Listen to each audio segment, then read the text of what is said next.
प्यारे बच्चों, आपका स्वागत है हमारे चैनल में। आज हम आपको राजनीति विज्ञान का पाठ दो ध्रुवीयता का अंत, द एंड ऑफ बिपोलरिटी के बारे में पढ़ाएंगे। तो बच्चों, शीत युद्ध का सबसे बड़ा प्रतीक किसको माना जाता है?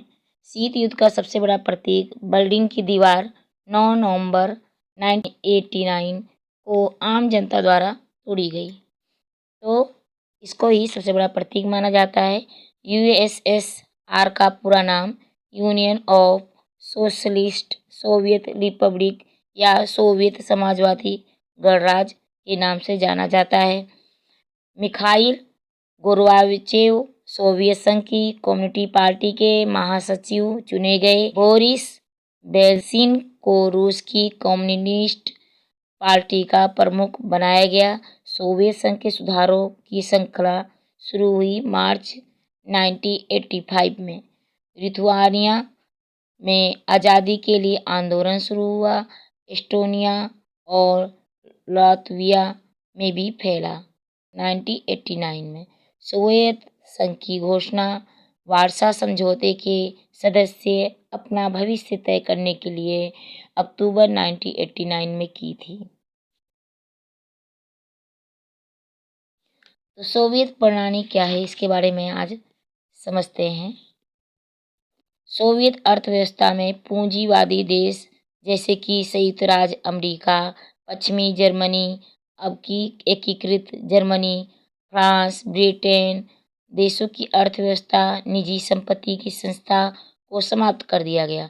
मिल्कियत का प्रमुख रूप राज्य का स्वामित्व था। नंबर 2 है समाजवादी अर्थव्यवस्था में पूंजीवादी देशों अर्थव्यवस्था के विपरीत और पार्टी की संस्था को प्राथमिक महत्व दिया गया। उत्पादन के साधनों में भूमि पूंजी पूर्णतः राज्य का नियंत्रण थी। पूंजीवादी देशों के विपरीत सोवियत संघ में अर्थव्यवस्था योजनाबद्ध और राज्य के नियंत्रण में थी। निजी क्षेत्र व्यक्तियों, निजी कंपनियों तथा उद्यमियों को उत्पादन, वितरण आदि से दूर रखा जाता था। भूमि और उत्पादन समस्याओं और स्वामित्व होने के अलावा नियंत्रण भी राज्य का ही था। संयुक्त राज्य अमेरिका जैसे पूंजीवादी देशों में भूमि और अन्य उत्पादन जैसे कि कारखाने, मिलों, कंपनियों पर अपना स्वामित्व था और व्यक्ति समूहों का भी होता था, जैसे पूंजीपतियों, उद्यमपतियों का भी स्वामित्व होता था। मिखाइल गोर्बाचेव ने जब सुधारों को लागू किया और व्यवस्था में ढील दी तो लोगों की आकांक्षाओं, अपेक्षाओं का ऐसा ज्वार उमड़ा जिसका अनुमान शायद ही कोई लगा सकता था। इस पर काबू पाना एक अर्थ में असंभव हो गया। सोवियत संघ में जनता के एक तबके की सोच यह भी थी कि गोर्बाचेव को ज़्यादा तेज गति से कदम उठाने चाहिए। वे लोग उनकी कार्य पद्धति से धीरज खो बैठे और निराश हो गए। इन लोगों में जैसा सोचा था वैसा फायदा उन्हें नहीं हुआ। संभव है उन्हें बहुत धीमी गति से फायदा हो रहा था। जनता के हिस्से, खासकर कम्युनिस्ट पार्टी के सदस्य और वे लोग जो सोवियत व्यवस्था में फायदे में थे, विचार किया इसके विपरीत थे। उनका कहना था कि हमारी सत्ता और विशेषाधिकार अब कम हो रहे हैं और गोर्बाचेव बहुत जल्दबाजी दिखा रहे हैं। इस खींचतान में गोर्बाचेव का समर्थन हर तरह से जनता और जनपद आपस में बट गया। जो लोग उनके साथ थे उनको भी मोहभोग हुआ। ऐसे लोग ने सोचा कि गोर्बाचेव खुद अपने ही नीतियों का ठीक तरह बचाव नहीं कर पा रहे हैं। इन सारी बातों के बावजूद संभवतः सोवियत संघ का विघटन न होता, लेकिन एक घटना ने अधिकांश पर्यवेक्षकों की चौंकाया और सोवियत संघ के अंदर लोग भी इससे दंग रह गए। यह घटना भी राष्ट्रीय भावनाओं और समृद्धता भी इच्छा से उभरी थी।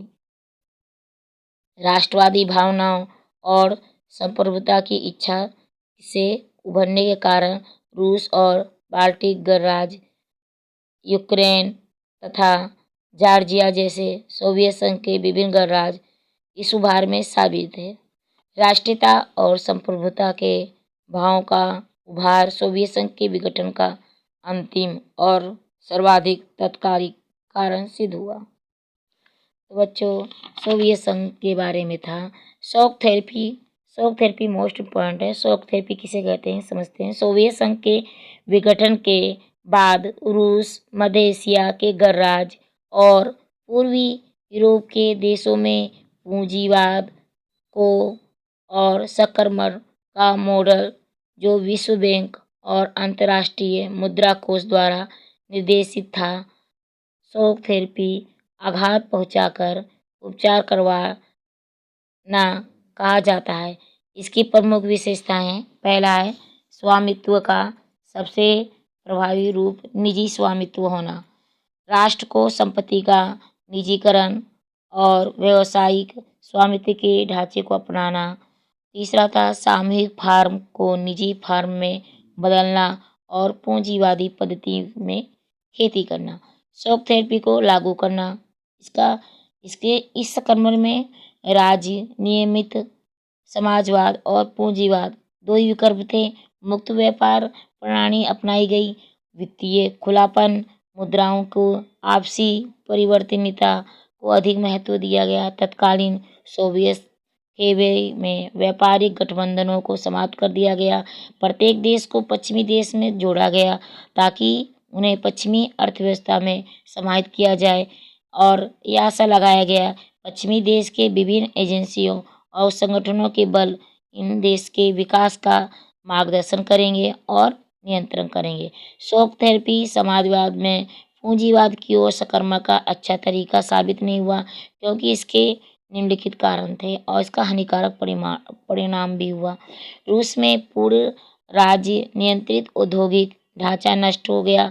90% उद्योगों को निजी हाथों में कंपनियों में बेचा गया। इसे इतिहास की सबसे बड़ी गराज सेल कहा जाता है। महाबिक्री में भाग लेने के लिए अधिकार पत्र सभी नागरिकों को दिए गए, परंतु अधिकांश नागरिकों ने इसको काला बाजारियों के हाथ बेच दिया, क्योंकि उन्हें धन की आवश्यकता थी। रूसी मुद्रा रूबल में गिरावट के कारण लोगों को जमा पूंजी समाप्त हो गई। सामूहिक खेती प्रणाली की समाप्ति के कारण खाद्यान्न सुरक्षा समाप्त हो गया और खाद्यान्न आपात करना पड़ा। 1990 का वास्तविक सकल घरेलू उत्पाद 1989 की तुलना में कम हो गया। सरकारी सहायता का अंत होने से गरीबी में वृद्धि हो गई। माफिया वर्ग द्वारा आर्थिक गतिविधियों पर नियंत्रण कर लिया गया। अमीर और गरीब के अंतर में वृद्धि हुई।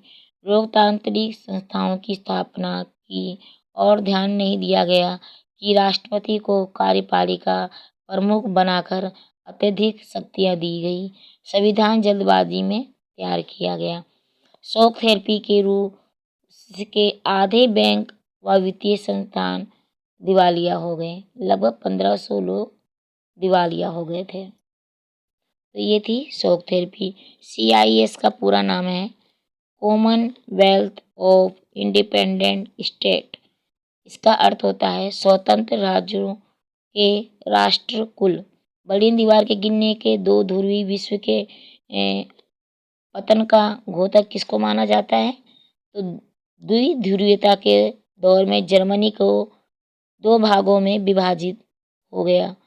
पूर्वी जर्मनी सोवियत संघ के वार्सा गुट में और पश्चिमी जर्मनी सोवियत संघ के अमेरिका के गुटों में शामिल था। 1989 में बर्लिन की दीवार का गिरना सबसे बड़ी घटना थी, जब दो गुटों में विभाजित एक देश पुनः एकीकरण की डोर में बंधा।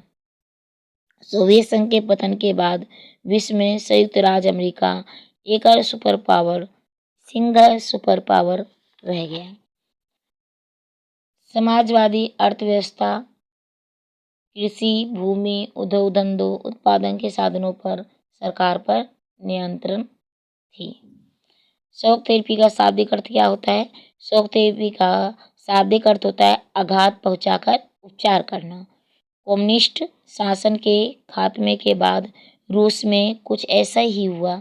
शॉक थेरेपी से पूरे क्षेत्र की अर्थव्यवस्था तहस नहस हो गई। विश्व बैंक और अंतर्राष्ट्रीय मुद्रा कोष द्वारा निर्देशित इस मॉडल को शॉक थेरेपी कहा गया। सोवियत संघ की दो विशेषताएं कौन सी थी? सोवियत संघ में सभी लोगों के न्यूनतम जीवन स्तर की गारंटी दी गई। सरकार के शिक्षा और स्वास्थ्य के क्षेत्रों में भी सहायता प्रदान की गई। सोवियत राजनीतिक प्रणाली नौकरशाही तथा सत्तावादी थी, जिसमें नागरिकों का जीवन अपेक्षाकृत बहुत कठिन था। समाजवादी की क्रांति 1917 में हुई थी और शॉक थेरेपी का मॉडल रूस, मध्य एशिया के गणराज्य और पूर्वी यूरोप के देश में था। तो बच्चों, इसके आगे है द्वितीय विश्व युद्ध। द्वितीय विश्व युद्ध के बाद सोवियत संघ एक महाशक्ति कैसे बना, इसके बारे में हम बताते हैं। दूसरे द्वितीय विश्व युद्ध के बाद सोवियत संघ महाशक्ति के रूप में उभरा। अमेरिका को छोड़ दे तो सोवियत संघ की अर्थव्यवस्था शेष विश्व की तुलना में सबसे ज़्यादा विकसित थी। सोवियत संघ को सुधार प्रणाली बहुत उत्तम उन्नत पे थी। उसके पास विशाल ऊर्जा संसाधन थे, जिसमें खनिज तेल, लोहा और इस्पात, मशीनरी उत्पाद ये सब शामिल थे। सोवियत संघ के दूर दराज के इलाकों में आवागमन की सुव्यवस्थित और विशाल प्रणाली के कारण आपस में जुड़े हुए थे। सोवियत संघ का घरेलू उपभोक्ता उद्योग भी बहुत उन्नत था और पिन से लेकर कार तक सभी चीज़ों का उत्पादन वहाँ होता था। इसलिए सोवियत संघ के उपभोक्ता उद्योग बनने वाली वस्तुओं गुणवत्ता के लिहाज से पश्चिमी देशों की स्तर की नहीं थी। सोवियत संघ की सरकार ने अपने सभी नागरिकों के लिए एक न्यूनतम जीवन स्तर सुनिश्चित कर दिया। सरकार बुनियादी जरूरतों की चीज़ें मसलन स्वास्थ्य सुविधा, शिक्षा, बच्चों की देखभाल तथा लोक कल्याण की अन्य चीज़ें रियायती पर मुहैया करवाती थी। बेरोजगारी नहीं थी। मिल्कियत का प्रमुख रूप राज का स्वामित्व था और भूमि और अन्य उत्पादन संपदाओं का पर स्वामित्व होने के अलावा नियंत्रण भी राज का ही था। तो ये था द्वितीय विश्व के युद्ध के बाद सोवियत संघ का आगे बढ़ना।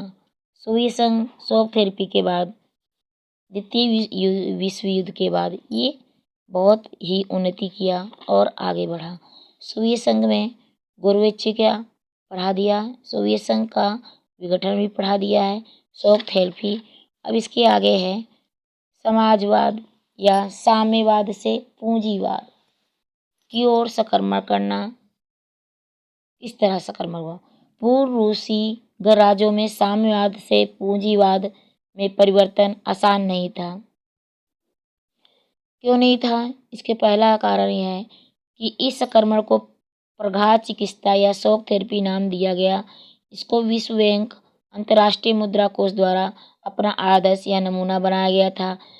यह नमूना संयुक्त राष्ट्र की इन युगल संस्थाओं ने सभी राष्ट्रों को निर्देशित किया था। इसको अपनाने का आदेश दिया गया था। रूस का संदर्भ देते हुए हम इस संक्रमण के कटु और कठिन अनुभव का टिप्पणी कर सकते हैं। जैसे रूस एक समय साम्यवादी देश और विश्व की महाशक्ति हुआ करता था। साम्यवादी संपत्ति से राज्य का स्वामित्व रहने पर पक्षधर, जबकि पूंजवादी अर्थव्यवस्था संपत्ति के निजीकरण और उदारीकरण इसकी विधियों के लिए असावधान थे। भारत में साम्यवादी रह चुके सभी देशों के साथ अच्छे संबंध स्थापित किए, तथापि भारत और रूस के इस संबंध सबसे अधिक घनिष्ठ हैं। इसकी हम आज चर्चा करेंगे। तो शीत युद्ध के दौरान भारत और सोवियत संघ के संबंध बहुत गहरे थे। इससे आलोचकों को यह कहने का अवसर भी मिला कि भारत सोवियत गुट का हिस्सा था। इस दौरान भारत और सोवियत संघ के संबंध बहुत ही प्यारे थे। पहला था आर्थिक। सोवियत संघ ने भारत के सार्वजनिक क्षेत्रों की कंपनियों की ऐसे वक्त में संसद संसद से मदद की जब मदद पाना बहुत मुश्किल था। सोवियत संघ ने भिलाई, बोकारो और विशाखापट्टनम के इस्पात कारखानों तथा भारत हेवी इलेक्ट्रिकल्स जैसे मशीनरी संयंत्रों के लिए आर्थिक और तकनीकी का सहायता दी। भारत में जब विदेशी मुद्रा की कमी थी तब सोवियत संघ ने रुपये को माध्यम बनाकर भारत के साथ व्यापार किया। राजनीतिक सोवियत संघ राजनीतिक तरह से कैसे हेल्प किया है। सोवियत संघ ने कश्मीर मामले में संयुक्त राष्ट्र संघ में भारत के रुख को समर्थन दिया। सोवियत संघ ने भारत के संघर्ष के गाढ़े दिनों में खासकर 1971 में पाकिस्तान के युद्ध के दौरान मदद की। भारत ने भी सोवियत संघ की विदेश नीति का अप्रत्यक्ष लेकिन महत्वपूर्ण तरीके से समर्थन किया। सैन्य में क्या आता है। मिलिट्री में भारत को सोवियत संघ ने ऐसे वक्त में सैनिक साजो सम्मान दिए जब शायद ही कोई अन्य देश अपनी सैन्य टेक्नोलॉजी भारत को देने के लिए तैयार था। सोवियत संघ ने भारत के साथ कई ऐसे समझौते किए जिसमें भारत सरकार रूप से सैन्य उपकरण तैयार कर सका। सांस्कृतिक कल्चरल हिंदी फिल्में और भारतीय संस्कृति सोवियत संघ में लोकप्रिय थी। बड़ी संख्या में भारतीय लेखकों और कलाकारों ने सोवियत संघ की यात्रा की थी। भारत, रूस तथा अन्य पूर्व सोवियत संघों गणराज्यों के साथ आपसी संबंध। भारत का रूस के साथ भी आपसी संबंध। भारत ने साम्यवादी रह चुके सभी देशों के साथ अच्छे संबंध कायम किए हैं, लेकिन भारत के संबंध रूस के साथ सबसे ज़्यादा गहरे हैं। भारत के विदेश नीति का महत्वपूर्ण पहलू भारत का रूस के साथ संबंध था। भारत रूस संबंधों का इतिहास आपसी विश्वास और साझे हितों का इतिहास है। भारत रूस के आपसी संबंध इन देशों की जनता को अपेक्षाओं में मेल खाते हैं। भारतीय हिंदी फिल्मों में नायकों में राज कपूर से लेकर अमिताभ बच्चन तक रूस और पूर्व सोवियत संघ के बाकी गणराज्यों में घर घर जाने जाते हैं। आप इस क्षेत्र में हिंदी फिल्मों गीत बजाते सुन सकते हैं और भारत यहाँ के जनमानस का एक अंग है। रूस और भारत दोनों का सपना बहुध्रुवीय विश्व का है। बहुध्रुवीय विश्व में इन दोनों देशों का आश्रय यह है कि अंतर्राष्ट्रीय फर्क कई शक्तियाँ मौजूद हैं। सुरक्षा की सामूहिक जिम्मेदारी भी और क्षेत्रीयों को ज़्यादा जगह मिले। अंतर्राष्ट्रीय संघर्षों का समाधान बातचीत के द्वारा हो। हर देश की स्वतंत्रता विदेश नीति हो और संयुक्त राष्ट्र जैसे संस्थाओं और फैसले किए जाने तथा संस्थाओं को मजबूत लोकतांत्रिक शक्ति संपन्न बनाने के लिए भारत रूस सामरिक समझौते के अंग के रूप में भारत और रूस के बीच 80 द्विपक्षीय दस्तावेज पर हस्ताक्षर हुए।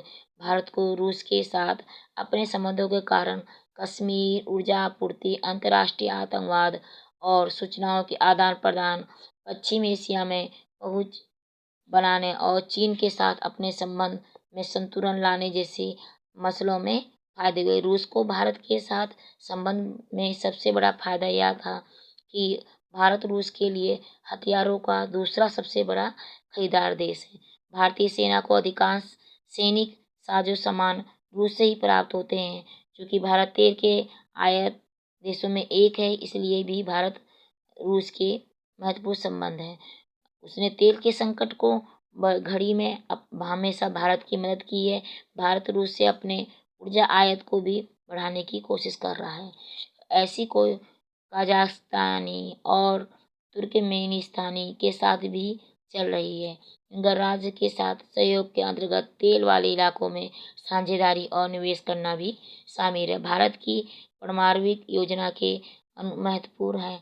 रूस ने भारत के अंतरिक्ष उद्योग में भी जरूरत के वक्त क्रायोजेनिक रॉकेट द्वारा मदद की। भारत और रूस प्रमुख परियोजनाओं में साझेदार भी है।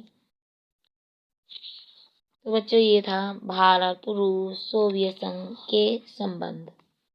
और इसके आगे कौन कौन सी चीज़ें कब कब हुई बताते हैं। बेल्ट सिन कम्युनिस्ट पार्टी ने इस्तीफा 1991 में रूस के राष्ट्रपति बने। रूसी संसद ने सोवियत संघ ने अपनी स्वतंत्रता घोषणा 1990 में की और एस्टोनिया, लातविया और लिथुआनिया तीनों बाल्टिक गणराज्य संयुक्त राष्ट्र संघ के सदस्य बने मार्च 2004 में। उत्तर अंटार्कटिक संधि जिसे नाटो के संगठन में शामिल हुए 1991 में। रूस, बेलारूस और यूक्रेन ने 1922 की सोवियत संघ के निर्माण के संबंध में संधि को समाप्त करने का फैसला किया और स्वतंत्र राष्ट्र का राष्ट्रकुल CIS बनाया। Armenia, Azerbaijan, Moldova, Kazakhstan, Kyrgyzstan, Tajikistan, Turkmenistan, Uzbekistan और राष्ट्रकुल भी शामिल हुए। जॉर्जिया 1993 में राष्ट्रकुल का सदस्य बना। संयुक्त राष्ट्र संघ में सोवियत संघ की सीट कब मिली रूस में? दिसंबर 1991 में। गोर्बाचेव ने सोवियत संघ के राष्ट्रपति पद से इस्तीफा 25 दिसंबर 1991 में दिया था। USSR का पूरा नाम है union of socialist Soviet Republic या सोवियत समाजवादी गणराज्य। बच्चों आपको हमारा वीडियो पसंद आया हो तो आप सब्सक्राइब कीजिएगा।